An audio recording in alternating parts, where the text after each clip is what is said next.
In this section, we're going to look at rectilinear motion using integration. This is section 5.7. All right, recall rectilinear motion is motion that moves along a line. Like we could say we have a particle that starts here, maybe moves here, goes back, and so forth. But it never curves off this line, okay? We're only looking at rectilinear motion along a line. All right, let's recap what we learned in previous sections about rectilinear motion. We said, suppose we have a position function s of t. Well, my velocity function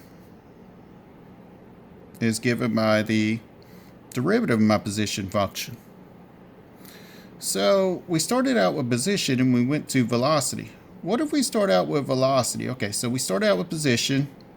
We said, what if we take the derivative here? We end up with velocity. So what happens then if I take the antiderivative, or if I integrate velocity? Where do I get back to? I get back to position.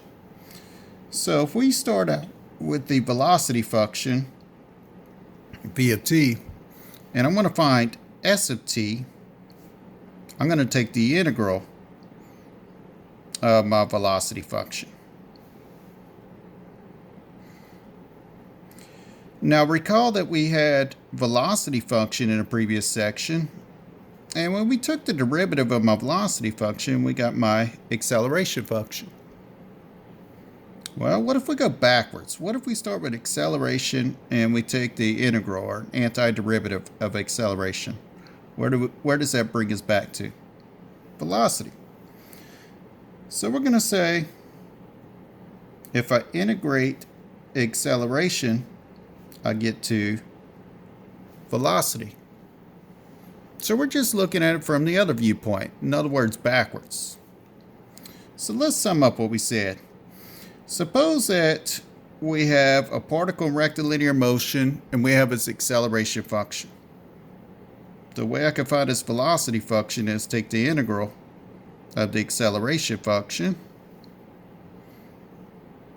And the way I can find the position function, s of t, is integrate the velocity function. Again, if you give an acceleration, to find velocity, integrate acceleration. If you're given velocity, the way you find position is integrate that velocity. So let's say you were to start with acceleration and you wanted to find position, then you'd basically have to integrate twice.